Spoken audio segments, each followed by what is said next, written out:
Genesis chapter 25. Abraham had taken another wife, whose name was Keturah. She bore him Zimran, Jokshan, Medan, Midian, Ishbak, and Shua. Jokshan was the father of Sheba and Dedan. The descendants of Dedan were the Ashurites and Letoshites and the Lumites.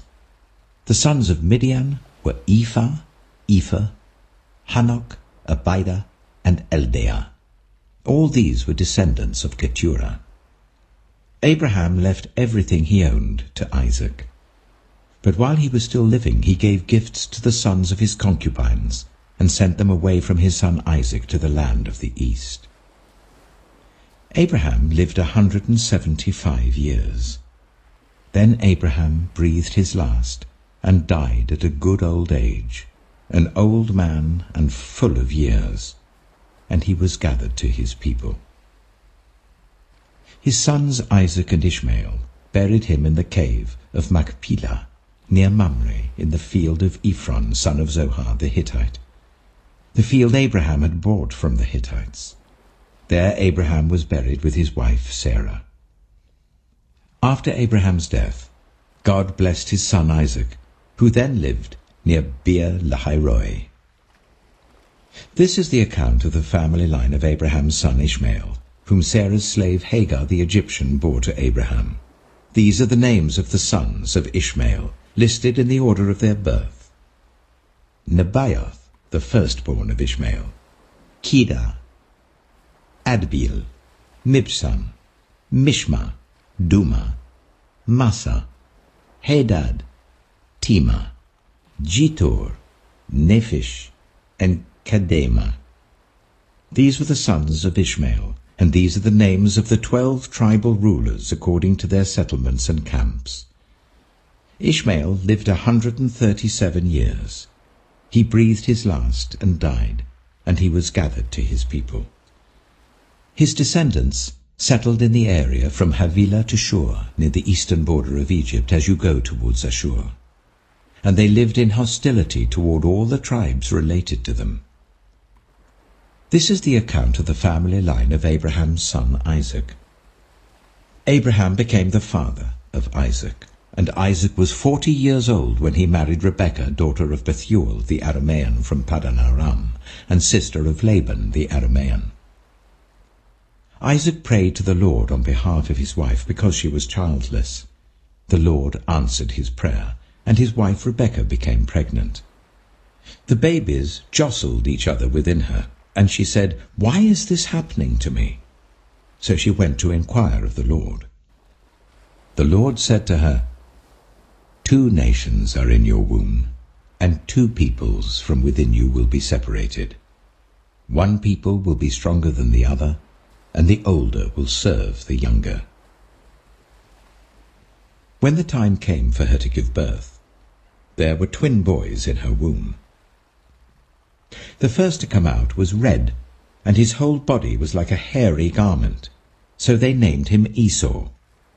After this his brother came out, with his hand grasping Esau's heel, so he was named Jacob. Isaac was 60 years old when Rebekah gave birth to them. The boys grew up, and Esau became a skillful hunter, a man of the open country, while Jacob was content to stay at home among the tents. Isaac, who had a taste for wild game, loved Esau, but Rebekah loved Jacob. Once, when Jacob was cooking some stew, Esau came in from the open country, famished.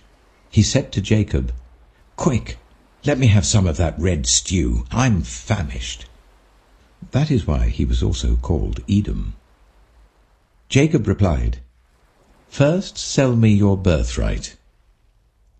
"Look, I am about to die," Esau said. "What good is the birthright to me?" But Jacob said, "Swear to me first." So he swore an oath to him, selling his birthright to Jacob. Then Jacob gave Esau some bread and some lentil stew. He ate and drank, and then got up and left.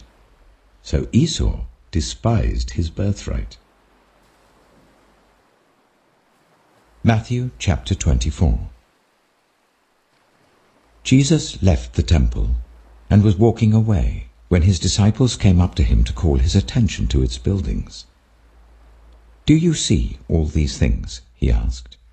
"Truly I tell you, not one stone here will be left on another. Every one will be thrown down."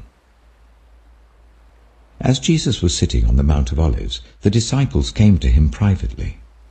"Tell us," they said, "when will this happen? And what will be the sign of your coming and the end of the age?" Jesus answered, "Watch out that no one deceives you.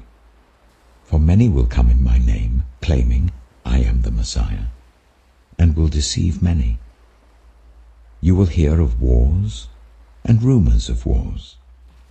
But see to it that you are not alarmed. Such things must happen. But the end is still to come. Nation will rise against nation, and kingdom against kingdom.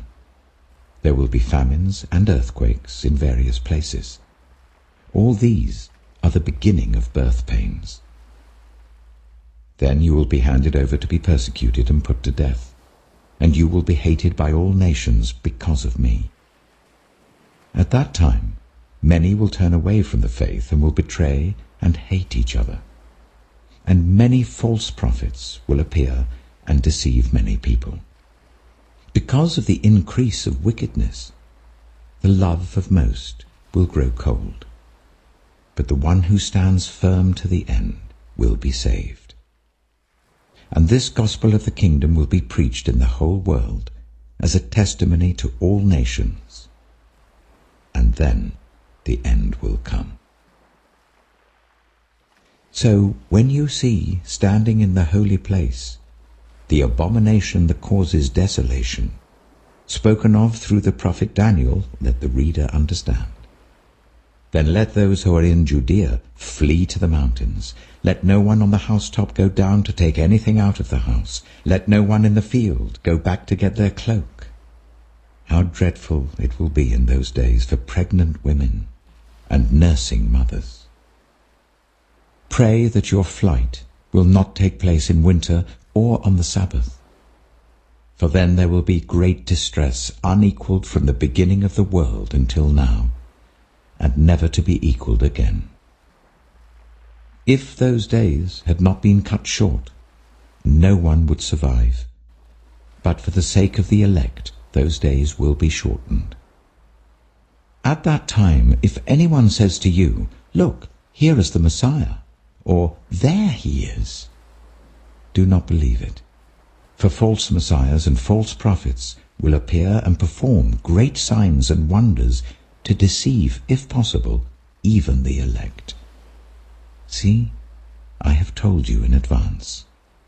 So if anyone tells you, 'There he is, out in the desert,' do not go out.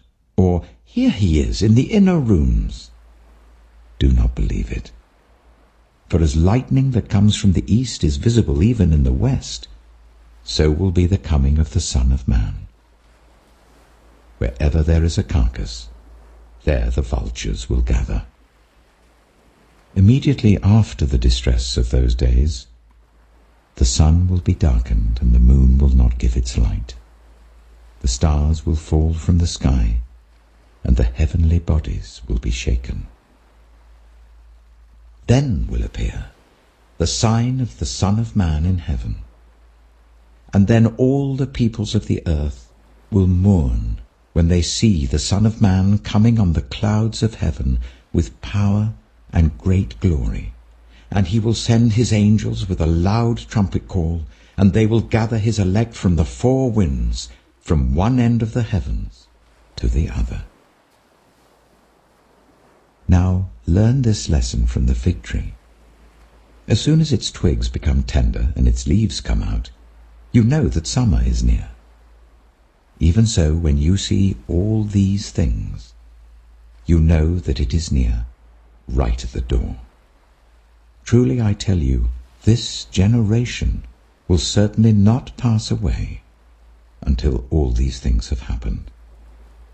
Heaven and earth will pass away, but my words will never pass away.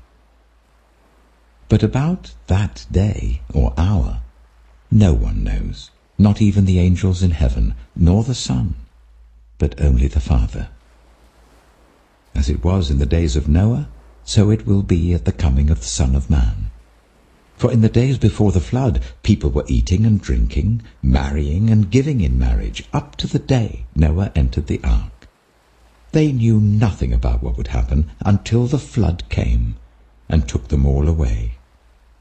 That is how it will be at the coming of the Son of Man. 2 men will be in the field. One will be taken and the other left. 2 women will be grinding with a handmill. One will be taken and the other left. Therefore, keep watch, because you do not know on what day your Lord will come. But understand this: if the owner of the house had known at what time of night the thief was coming, he would have kept watch and would not have let his house be broken into. So you also must be ready, because the Son of Man will come at an hour when you do not expect him. Who then is the faithful and wise servant, whom the master has put in charge of the servants in his household, to give them their food at the proper time? It will be good for that servant, whose master finds him doing so when he returns. Truly I tell you, he will put him in charge of all his possessions. But suppose that servant is wicked, and says to himself, "My master is staying away a long time." And he then begins to beat his fellow servants and to eat and drink with drunkards. The master of that servant will come on a day when he does not expect him, and at an hour he is not aware of. He will cut him to pieces and assign him a place with the hypocrites, where there will be weeping and gnashing of teeth.